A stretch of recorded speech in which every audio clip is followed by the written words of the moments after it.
हा circuit breaker काहीही जळणार नाही याची काळजी हा घेतो, पण तुमच्या स्टॉक्स मधला न दिसणारा सर्किट ब्रेकर जर नाही चालला तर तुमचे पैसे ओस.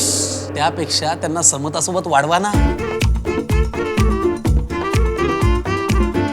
समता पतसंस्था, टेन्शन नाही, रिटर्न्स निवडा. कोपरगाव शहरात आज एका विकास कामाच्या उद्घाटनावेळी राजकीय वातावरण चांगलेच तापल्याचे पाहायला मिळाले. स्वामी समर्थ केंद्र निवारा येथे आयोजित सभा मंडपाच्या उद्घाटन सोहळ्यात दोन गट आमने सामने आले आणि काही काळ तणावाचे वातावरण निर्माण झाले होते. मात्र उद्घाटनाच्या वेळी जागेवरून वाद निर्माण झाल्याने काळे गट आणि कोल्हे गटाचे नगरसेवक तसेच कार्यकर्ते एकमेकांसमोर उभे टाकले. यावेळी दोन्ही गटांमध्ये जोरदार वादावादी झाली आणि काही काळ परिस्थिती तणावपूर्ण बनली. घटनास्थळी उपस्थित नागरिकांमध्येही भीतीचे वातावरण निर्माण झाले होते. परिस्थिती हाताबाहेर जाऊ नये म्हणून कोपरगाव शहर पोलीस तात्काळ घटनास्थळी दाखल झाले होते. वाद शांत झाल्यानंतर काळे आणि कोल्हे गटाकडून प्रसारमाध्यमांना आपापली भूमिका मांडण्यात आली. मात्र प्रत्येक विकास कामाच्या उद्घाटनावेळी श्रेयवादावरून निर्माण होणारे असे वाद नेमके कधी थांबणार असा प्रश्न आता कोपरगावच्या जनतेसमोर उभा राहिला आहे. बातमी तुमची, प्राधान्य आमचं. प्राधान्य न्यूजसाठी प्रमोद पवार, कोपरगाव. मी म्हणतो याच्या आधी तुमचा प्रशासकीय 4 वर्षाचा काळ होता. त्या काळात झालेले कामं किती निकृष्ट दर्जाचे आहे ते लोकांना सांगायची गरज नाही. आणि आता 3-4 महिन्यापासून नगराध्यक्ष साहेब कोपरगावच्या विकासाकरता एक पाऊल पुढे टाकताय. तसं विरोधकांना कुठेतरी पोटात गोळा येतोय असाच प्रकार म्हणायचा. आणि एवढ्या चांगल्या धार्मिक कार्यात म्हणजे स्वामींच्या कार्यात खोडा आणायचं कार्य, ह्याला मी म्हणेन याचा जितकाही निषेध करावा तितका कमी आहे. आणि याला मी ह्यालाही म्हणतो की आमच्या लोकप्रतिनिधींनाही म्हणेल की तुम्हाला ही गोष्ट माहीत असताना ह्या गोष्टी करायच्या नव्हत्या. तुम्ही या गोष्टी थांबायला पाहिजे होतं. कार्यक्रम झाल्यानंतर या गोष्टीवर तुम्ही बोलायला पाहिजे होतं. माझं एवढंच मत. आणि ह्या झालेल्या प्रकाराबद्दल मी निषेध व्यक्त करतो, एकदम जाहीर निषेध व्यक्त करतो. एवढंच बोलतो. जय हिंद. विरोधकांनी सांगण्यापेक्षा जी कमिटी आहे यांना जर आपण विचारलं की या कमिटीमध्ये निधी देण्याचा जनार्दन कदमचाच या ठिकाणी त्यांना कायम मध्ये आम्ही आमदार साहेबांची मीटिंग देखील घेतली आणि आमदार साहेबांनी काही प्रशासनाला सूचना केल्या आणि त्याच्यानुसारच हे काम त्या ठिकाणी सुरू झालेलं आहे. हे आपण जर त्यांना विचारलं तर ते देखील सांगतील की जनार्दन कदम असेल, निर्मलाताई आढाव असतील आणि यापूर्वी देखील आम्ही त्यांना या ठिकाणी जे काही कामकाज, जे काही सुधारणा या आम्हीच करून दिलेल्या आहे. कोपरगाव शहरामध्ये या नगरपालिका निवडणुकीच्या नंतर या कोपरगाव शहरामध्ये आयत्या पीठावर रेषा ओढण्याचं काम काही लोक करत आहे. गेल्या 3-4 महिन्याच्या काळामध्ये यांची सत्ता आल्यानंतर एकही रुपयाचा निधी आणला नाही. पण ह्या कोपरगाव शहराचे कर्तव्यदक्ष आमदार आशुतोष दादा काळे यांनी जो काही भरघोस निधी या कोपरगाव शहराला दिला आहे, 14 ते 19 ज्या लोकांची सत्ता या कोपरगाव शहरावर होती त्यावेळेला कोपरगाव शहराला ती म्हणजे महिनाभराने पाणी यायचं. कोपरगाव शहराचं धुळगाव म्हणून नाव पडलं होतं. पण 2019ला एक ऐतिहासिक विजय आशुतोष दादांच्या माध्यमातून या कोपरगाव शहरातील जनतेने दिला आणि त्यानंतर या कोपरगाव शहरामधील संपूर्ण रस्ते, पाण्याचे तळे असे सगळं काम दादांनी केलं. आज या ठिकाणी जे काही उद्घाटन झालं याला 37ला काहीतरी आमदार साहेबांनी निधी दिला आणि स्थानिक लोकांना विश्वासात घ्यायचं, स्थानिक नगरसेवकांचंही नाव टाकायचं नाही.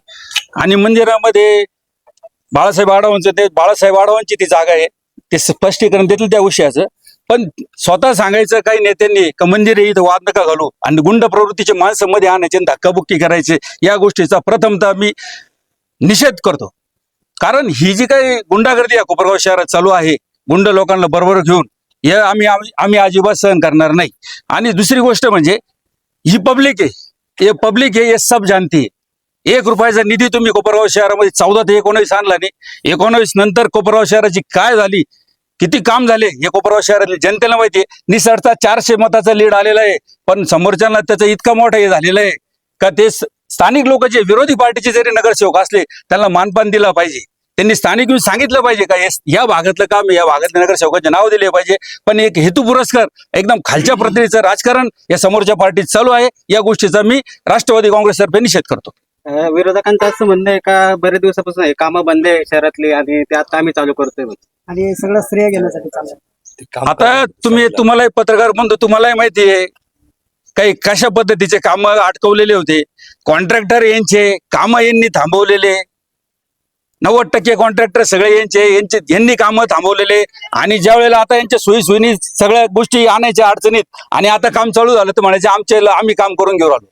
स्वतःचं स्किल काहीच दाखवायचं नाही. आमदार साहेबांनी सगळा निधी या कोपरगाव शहरात आणलेला आहे, एकही काम केलेलं नाही स्वतःच्या निधीतून. नवीन भागामध्ये पण 3-4 उद्घाटन आले, तिथेही तेच जायचं, फक्त पाहायचं का हे आम्ही थांबायचं नाही. आता काहीतरी आहे त्यांचं टॅगलाईन, काहीतरी आता थांबायचं नाही. अरे मग काम करा, तुम्हाला लोकांनी निवडून दिलेलं आहे, निधी उपलब्ध करा आणि कोपरगाव शहरातील जनतेला या सगळ्या गोष्टीतून मुक्त करा असं त्यांना म्हणायचं. पण काम तर अजिबात करायचं नाही. पण फक्त आशुतोष दादांचा जो निधी या कोपरगाव शहरात दिलेला आहे याच्यावर जायचं, उद्घाटन करायचे, नारळ फोडायचे आणि आयत्या पिठावर रेषा ओढायचे. 3,000 कोटीवर पण त्यांनी आज भाष्य केले, यावर काय सांगू? त्यांनी यावं, आम्ही त्यांना दाखवून देतो कुठं 3,000 कोटी लागले म्हणून. 14 ते 19 त्यांनी आम्हाला दाखवा का कोपरगाव शहरामध्ये किती निधी उपलब्ध केला होता. 19 ते आतापर्यंत किती निधी आशुतोष दादांनी दिला, आम्ही त्यांना जाहीर दाखवतो. बोलण्यात काही अर्थ नाही साहेब.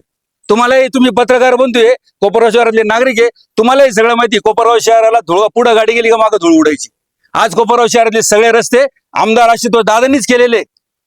तुम्ही एकही रस्ता केला नाही, गावाचं नाव खराब केलं, गावाचं नाव कोपरगाव सोडून धुळगाव तुम्ही गेले होते. वेळोवेळी प्रत्येक उद्घाटनाच्या ठिकाणी दोन्ही पण गटामध्ये जे आहेत ते वाद सुरू हो साहेब, मला सांगायचंच ते आहे का तुम्ही जा, एखादा पाठपुरावा करा, एखादा प्रस्ताव द्या, निधी आणा, मग करा ना उद्घाटन. आमदार साहेबांचेच उद्घाटन करायचे, तिथे जाऊन भाषण करायची, कोणती पद्धती? त्याच्यापूर्वीचे कोपरगाव शहरातील जे उद्घाटन आहे ते सगळे बघितले असेल. ज्या वेळेला स्थानिक प्रतिनिधी ज्यावेळेस उद्घाटन करतो त्यावेळेला ती जी काही फर्म असते, म्हणजे नगरपालिकेचे तिथले संबंधित अधिकारी, CO साहेब, हे सगळे घेऊन आमदार साहेबांनी उद्घाटन केलेले. पण आज एकही अधिकारी नाही. याचा अर्थ काय हा तुम्ही त्यांना विचारा. तुमचा अर्थ आहे का बेकायदेशीर आहे का? बेकायदेशीरच आहे. त्यांचं म्हणणं आहे का प्रोटोकॉलनुसार आम्ही उद्घाटन केलं. नाही, प्रोटोकॉलनुसार म्हणजे काय, तुम्ही मग अधिकारी वर्ग का नाही? प्रोटोकॉलनुसार असं तर अधिकारी वर्ग सगळे तिथे उभे पाहिजे ना. एकही अधिकारी नाहीये, एकही इंजिनियर नाहीये. आमदार साहेबांचे जे उद्घाटन याच्या पूर्वीचे झालेले तुम्ही सगळ्यांनी बघितलेले. CO साहेब असतात, सगळे तिथले अधिकारी वर्ग असतात, पण आज का नाही हा प्रश्न त्यांना विचारा.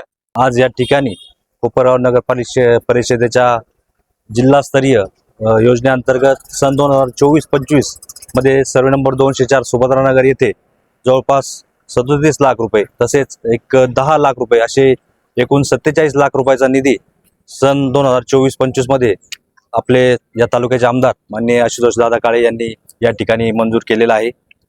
आणि या कामाचा जे कार्यारंभ आदेश आहे हा जुलै 2025 मध्ये देण्यात आलेला होता.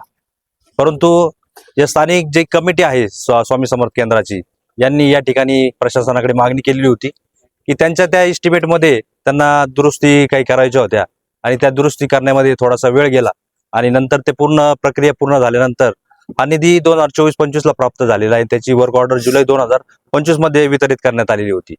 आणि मग त्या एस्टिमेट दुरुस्ती झाल्यानंतर सर्व पदाधिकाऱ्यांशी या ठिकाणी पालिका प्रशासनाची चर्चा झाली आणि त्याच्यानुसार आज या ठिकाणी आम्ही प्रभाग 2च्या नगरसेविका निर्मलाताई आडवा आणि मी सर्व नागरिकांना, तसेच या स्वामी समर्थ केंद्राच्या जे सर्व कमिटी आहे त्यांना विश्वासात घेऊन आम्ही काल या ठिकाणी कार्यक्रम ठरवलेला होता. आणि या ठिकाणी नगराध्यक्ष आणि त्यांचे सर्व सहकारी यांनी आम्हाला कोणतीही कल्पना त्यांनी कार्यक्रम घेतल्याची आम्हाला दिलेली नव्हती. आणि 2 दिवसापूर्वी संबंधित ठेकेदाराला या ठिकाणी सुचवलं होतं की जे काही नगरपालिका अधिनियम आहे त्याच्याप्रमाणे या ठिकाणी उद्घाटन झालं पाहिजे. स्थानिक नगरसेवक त्यांचे नाव त्या ठिकाणी आले पाहिजे. आमचे लोकप्रिय आमदार आशुतोष दादा काळे यांचं देखील नाव त्या ठिकाणी बोर्डवर आलं पाहिजे, अशी भूमिका मी 2 दिवसापूर्वी स्पष्ट केली होती. परंतु आज अचानक या ठिकाणी आम्ही सर्व पदाधिकारी जमलो होतो आणि त्या ठिकाणी आम्हाला एक 10 वाजताची आम्ही वेळ ठरवली होती आणि त्या ठिकाणी आम्हाला या ठिकाणी शुभारंभ करायचा होता. परंतु सर्व विरोधी पक्षाचे सर्व नगरसेवक व ते नगराध्यक्ष या ठिकाणी आले आणि त्यांनी या ठिकाणी उद्घाटन केलेलं आहे. आणि त्या उद्घाटन करताना आमच्या काही पदाधिकाऱ्यांनी या ठिकाणी धक्काबुक्की देखील करण्याचा प्रयत्न केलेला आहे. या गोष्टीचा आम्ही निषेध करतो. आणि या ठिकाणी मी गेल्या 10 ते 12 वर्षापासून आम्ही सर्व पदाधिकारी या ठिकाणी कार्यरत आहे. सामाजिक सेवा म्हणून आम्ही या परिसराची सेवा करतो. परंतु कधी स्वामी समर्थ केंद्रामध्ये आम्ही राजकारण केलेलं नाही. या ठिकाणचे जे प्रमुख आहे हरिभाऊ यांना आठवत असेल की प्रत्येक वेळेस सप्ताह असेल त्या ठिकाणी मला त्या सप्ताहाचं आमंत्रण असतं, परंतु मी कधी त्या सप्ताहाच्या दिवशी कार्यक्रमाला जात नाही. आदल्या दिवशी त्या ठिकाणी दर्शन करून निघून जातो. आम्ही कधी या ठिकाणी राजकारण केलेलं नाही हे त्यांनी देखील कबूल केलेलं आहे. आणि म्हणून आजचं जे काही घटना घडलेली आहे ही या परिसरामध्ये अशा या इलेक्शन पासून या घटना घडत आहेत, त्याचा मी निषेध करतो. याच्यापूर्वी हा परिसर कोपरगावमध्ये शांतता म्हणून या ठिकाणी परिचित होता, परंतु गेल्या 3-4 महिन्यापासून या परिसराचं जे काही वातावरण बिघडण्याचं जे काम चाललेलं आहे ते अतिशय निंदनीय आहे. आणि या परिसराला ते शोभा देणारं नाहीये. आणि आज या ठिकाणी सर्व राष्ट्रवादी काँग्रेसचे पदाधिकारी उपस्थित राहिले. माननीय आशुतोष दादांनी या ठिकाणी या कमिटीच्या आग्रहाखातर हा जो काही निधी उपलब्ध करून दिला होता, मी आशुतोष दादांचे देखील आभार मानतो. आणि आज या ठिकाणी याचं भूमिपूजन संपन्न झालेलं आहे असं या ठिकाणी मी जाहीर करतो. स्वामी समर्थ केंद्राच्या भूमिपूजनाला आमचा अजिबात विरोध नव्हता. आमचं म्हणणं होतं स्वामी समर्थ केंद्राला जी जागा दिलेली ती किती उंटे आहे, त्याचा ठराव किती उंट्याचा झालेला आहे, तुमच्या ताब्यात किती जागा आहे ना. आता तुम्ही सभा मंडप कुठं टाकणार आहे, सभा मंडप जिथं टाकायचं ती जागा कोणती आहे आणि मंजूर झालेली जागा कोणती हे आम्हाला सांगा फक्त क्लिअर. आमचं एवढंच म्हणणं होतं. तिथं जागेचा काही विषय होता का? आहे ना, जागेचा विषय आहे ना. स्वामी समर्थ केंद्राला जागा किती दिलेली ती मोजून बघा किती जागा आहे याच्याबद्दल आणि हे काम कुठं करतायत. आम्ही ठराव पण माहित आहे आणि त्यांनी पण सांगावं सराव केंद्राला जागा किती दिलेली केंद्राला. आता नगराध्यक्ष साहेबांनी सांगितलं की नगरपालिकेत याबाबत कोणत्याही अशा हरकती प्राप्त झालेल्या नाही. तुम्ही हरकती वगैरे घेतल्या होत्या का याबाबत? आम्ही अर्ज दिलेला आहे ना, जागेचा ठरवायचा अर्ज द्या म्हणलं आम्हाला. या झालेल्या प्रकाराबद्दल काय सांगा? नाही, झालेल्या प्रकाराबद्दल आम्ही कोणत्याही प्रकारे गुंडगिरी किंवा काही केलेलं नाही. समोरचे माणसं अंगावर आले, गच्च्या धरल्या, शिव्या दिल्या, तुम्ही तुमच्या रेकॉर्डिंग मध्ये आहे आणि आमची ती वृत्ती पण नाही. देवाच्या ठिकाणी आम्ही देवाच्या प्रमाणेच राहिलो, त्यांच्या प्रमाणेच त्या ठिकाणी आम्ही कोणाची गच्ची धरली नाही, कोणाला शिव्या दिलेल्या नाही. यापुढे आपली भूमिका काय असेल काय सांगा? नाही, आम्ही ठराव घेणार आणि माहिती देणार, पण जागा जर त्यांच्या ताब्यातली जेवढी आहे तेवढीच त्यांच्या ताब्यात देणार, पुढची बाकीची जागा देणार नाही. हा जो समोरचा प्लॉट आहे हे ओपन स्पेसचा रस्ता त्या बाजूने डॉक्टर आव्हाडांच्या बाजूला दक्षिणेने, आणि हा जो आहे गेटमध्ये, हा गेटमध्ये आमचा प्लॉट आहे, सामूहिक प्लॉट आहे आमचा स्वतःचा. तो टोटल क्षेत्राचा उरलेला प्लॉट आहे.